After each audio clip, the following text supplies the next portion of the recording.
Hello everyone, my name is Goji2002, and today we are going to be reviewing the S.H.MonsterArts Godzilla 1954 70th Anniversary Special Version, or the S.H.MonsterArts Godzilla 1954 70th Poster Color Version, or just the Godzilla 1954 Poster Color Version.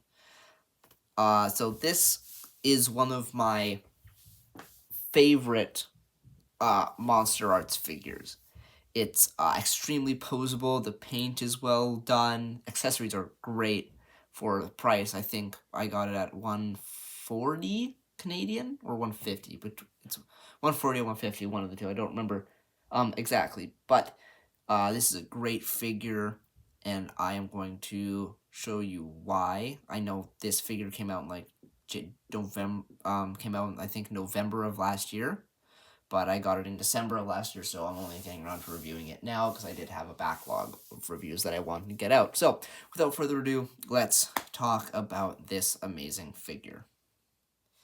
Starting off with Godzilla's paint and detail. So, the entire figure is going to be, I believe, cast in a dark brown plastic, as you can kind of see through some of the areas here, like down here. I believe that's the original color of the figure, and there is going to be a light brown coloring or wash added to some areas to make it pop a little bit more, like you can see here on his legs, right like here in this section here on the shoulder and on his chest. You can also see the detailing there as well, and the paint very well. All of the detailing, you can really tell he is very textured, and his fingers as well.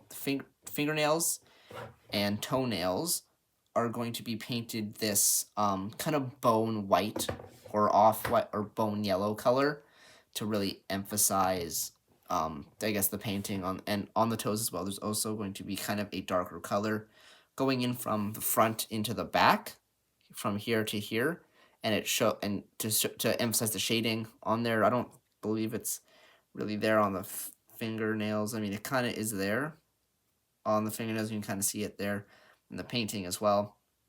And moving to his head here, I don't know how I can get the. I gotta move him back enough to get his face in view. Oh, I guess, wait, maybe I can zoom out. There we go.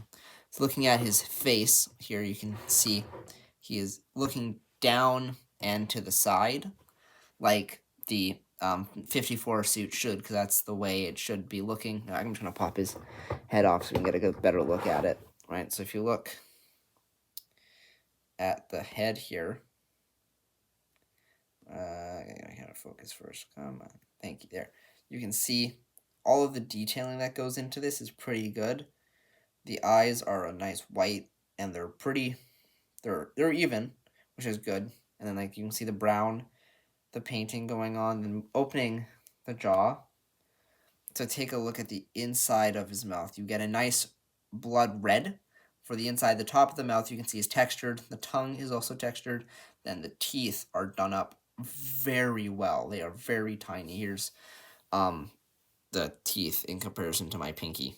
Like the teeth are very, very small. Let's pop his head back on and get back into the figure here. So moving from all the paint and detailing is very nice. Moving to his dorsal plates or the dorsal fins, they are going to be this kind of peanut buttery color, which I think looks very, very nice because it goes from like the lighter peanut butter and into kind of like a darker color, more like the skin here. So it looks very, very nice. So it comes so the painting starts at the very top of the head.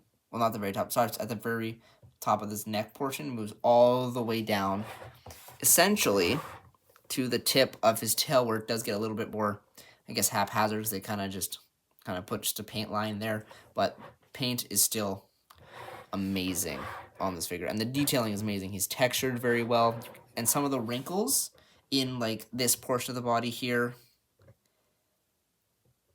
and it shows that like it really emphasizes this is someone in a suit. So you can see, because like the original Godzilla suit was made of a rubber, so you can see that there is folds to emphasize the rubbery shape, the rubber of the suit and how it was used. And then in the legs, there's also just this shading and the more of like the pieces of sculpt that show that it is a guy in a suit for this.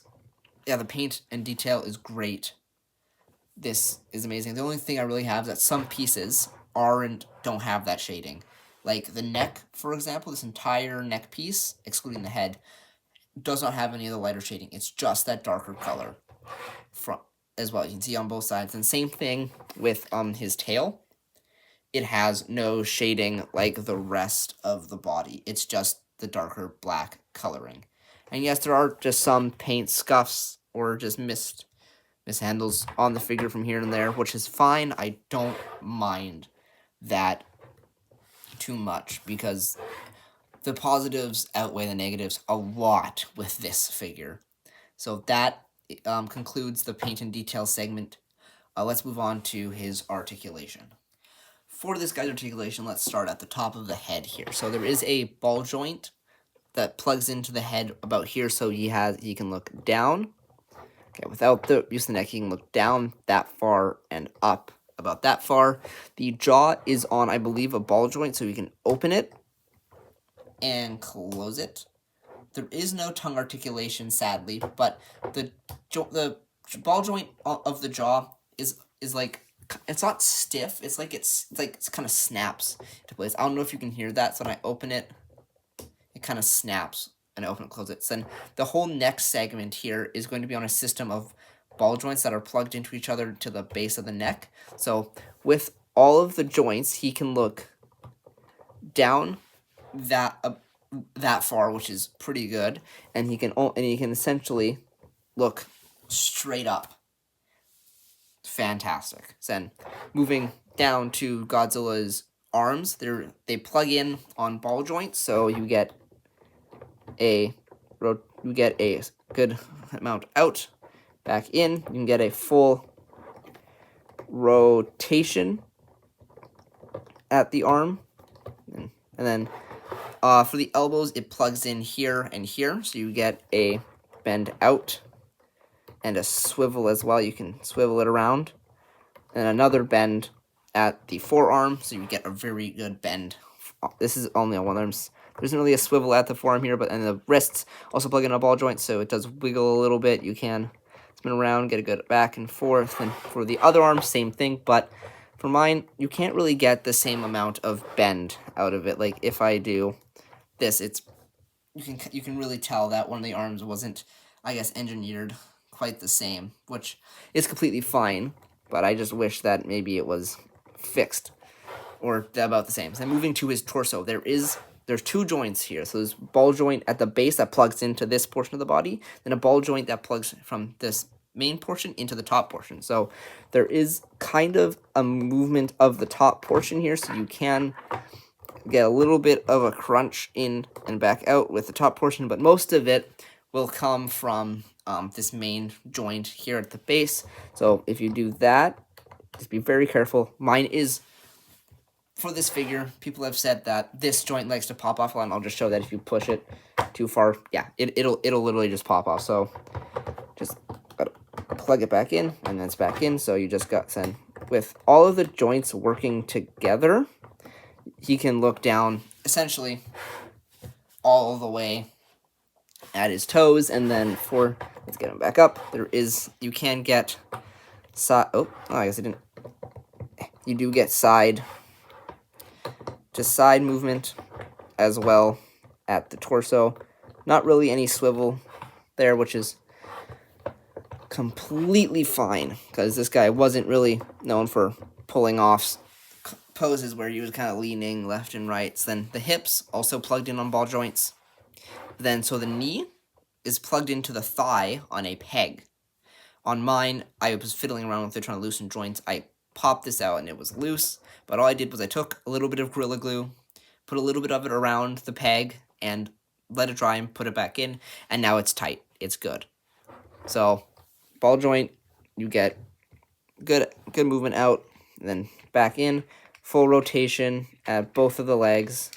Just be very careful because of the paint. It will rub off, and then again, peg on the knee, but the hinge is actually down here, so you get a pretty good bend in and back out. The ankles, again, plug in on a ball joint, so you get pretty good, it's pretty good ankle rock movement. I guess there is a swivel here, and then I guess you can kind of fake a thigh swivel here as well. And same thing with the other leg, but sometimes the pieces will shift so far forward that you kind of just need to push them back because it does create kind of a gap.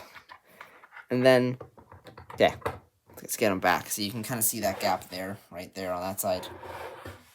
And then, again, on the other side, there is kind of that gap if you do put the knees a little too far forward. So moving to his tail, it starts at this portion right here. So this whole section, this is part of the tail. And you can really see that the paint drop off is really severe because this piece is so much darker than up here. It's very easy to tell. So it's plugged in all the way on ball joints. The only thing that's really different is this is a floating piece. So right, so it is still on a ball joint, but it is also a floating piece. So ball joints all the way down till about here on the tail. This is a whole solid piece at the very tip. So you get the tail is very good, right? You can get him to a point where the paint in his elbow is. You can get a pretty good, doesn't that just look, that looks great. Then you can get an S, well, kind of an S curve out of the tail. It's not a very good S, but it's still an S. Again, swivels at every portion of the tail, which allows you to pull off some very good poses. The posability on this guy is very solid. You can get him into a variety of different poses. The one thing that I really like about this guy is you can get him to be posed with his tail completely off the ground. It does take a little bit of trial and error to get there, but if you do it right, you can get him to be posed with his tail completely off of the ground, I don't know, like something, right? But his tail's completely off the ground, and then if you want to make him look like he is stomping on something, you definitely can do that. It just takes some trickery to do that. You just got to get his joints kind of just in the right spot, but he can't really have his foot off the ground. I got this once. I should be able to get it again. It is kind of a balancing act too with this guy to get him to get into some of those other poses, but with enough trying, you definitely can. You can get him to look like he is stomping on something. Yeah, I don't know if I'll be able to get him. I'll definitely include images, or maybe include images. We'll see. You just gotta. It's all about weight distribution, right? So you just got there. You can get him to look like he is stomping, or he's really leaning back pretty far. So if you really want to, you can get him to look like he is stomping on something, which, love it. This is great. So that concludes the articulation segment of the figure. For this Godzilla's accessories, there is quite a lot to talk about. So we'll start with the bigger stuff first. He comes with an exclusive 70th anniversary base. Okay, I'm just going to move him out of the way for right now. You get an exclusive 70th anniversary base, which looks very good. Your copyright information is going to be on the back of the base. Toho, Bandai, Made in China, whatever, numbers. But this is very nice. You can scratch this very easily. I would not recommend having him on it long periods of time, but I do because it just looks very, very nice. And yes, the holes are in there from me popping out the little pieces for the stands and all of that. So moving from the 70th anniversary base, you do get a normal Bandai base, a normal clear one, just like the rectangle. Again, the holes are plugged out for the stand. So then we also have the stand. the basic, I think, Tamashii Nations Act 4, I think it's called. The Act 4 stand. So, again, it literally just plugs into the base on any one of these things. And then, again, very limited movement, because you kind of need to take it out and then put it back in the specific orientation you want it to be in. And you get his beam. This beam is gorgeous. It's a very nice beam, because it looks like a fireball effect, essentially, which isn't really what the original Godzilla's beam is. It's more of a mist effect, but this still looks great. It's translucent plastic, and completely translucent plastic. It goes from a darker red at here all the way to kind of like a light orange by the very end. And application is very easy. You take the smaller end of the stand. There is a hole in the bottom. You can't really see it. Oh no, it's right here. You can kind of see it. And you take the smaller end and you plug it in, and this allows it to have a swivel. And you plug it into any of the bases. I'm just going to plug it into the normal Tamashii base here. Plug it in, and you can adjust it how you like, and then you can grab 54, open up his mouth. Oh, he's not even on camera. Open his mouth, and just position the beam according, and there you go. Godzilla is now shooting his breath effect at something, whatever you want to put at the back end of his beam. Okay, so so he also has 2 alternate hands. One of them has a more open thumb with his fingers together, and this one specifically is for his jet holding, to hold one of the jets. So, application of this hand is really easy. You just pop the first hand off, take the other one, and you just plug it in. I would recommend heating up the hand before doing this. I should pull it off for a minute to pop it on, because it's going to take a little bit of strength to push it all the way on. It's taking a while. Oh god, I hate this. Definitely use heat if you do want to get it on without struggling. There, okay, got it. So there, the other hand is now on, and then you can grab one of the 2 jets that he comes with. They're exactly the same, completely unpainted. And you just wiggle it in. Well, you kind of just have to push it. If you, again, use heat if you don't want anything to break. God, I hate it. It's difficult.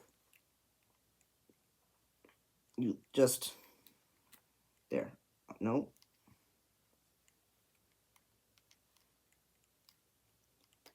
You definitely want to, there.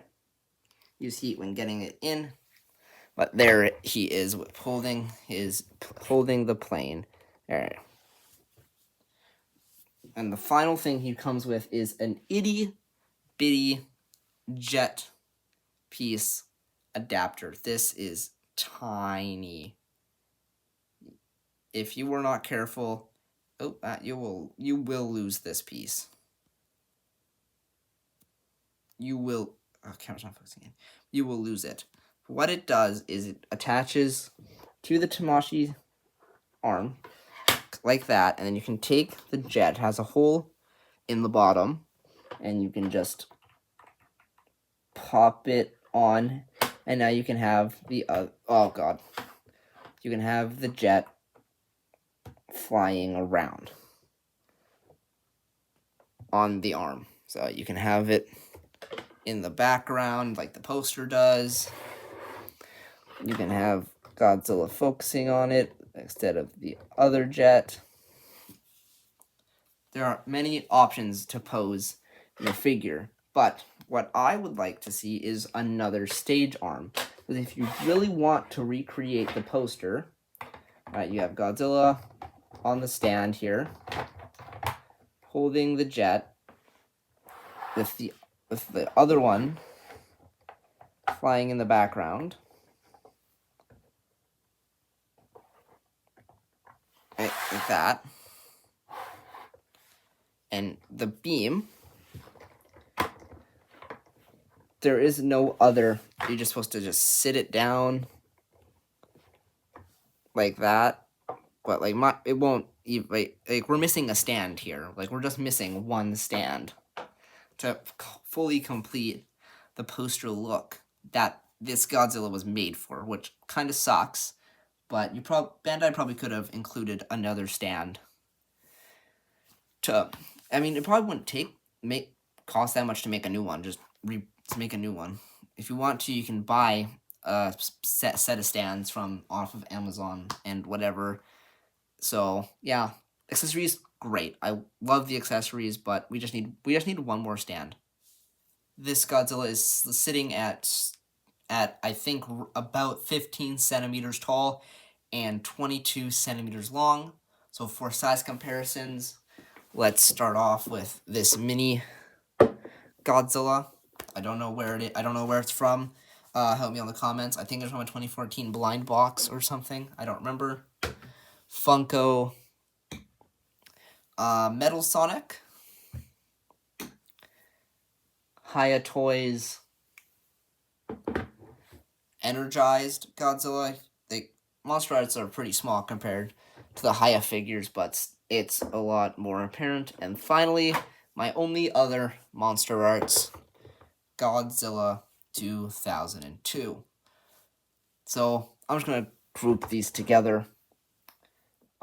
For my final thoughts on this figure, he is amazing. He is a great figure to have in your collection. He is one of the best MonsterArts.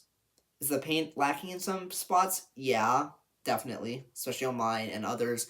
The neck and the tail. Some articulation could be improved just slightly, just for mine for the elbows, and the torso wouldn't probably pop off as much. Accessories, another stand would be great. Maybe more planes, a couple of buildings, because this is a 70th anniversary release. This is commemorating the very first Godzilla film. The one that started it all. So definitely could have gotten some more accessories. Yes, you can buy more accessories off of eBay or just the internet in general. You can 3D print stuff. But yeah, this is a great figure, must have. Well, if you want it, go get it. If you don't, that's fine. But that concludes my review of the S.H.MonsterArts Godzilla 1954 70th Anniversary Special Version, or the S.H.MonsterArts Godzilla 1954 Poster Color Version. I hope you all enjoyed. Have a good rest of your day, and I'll see you all in the next one. Bye-bye.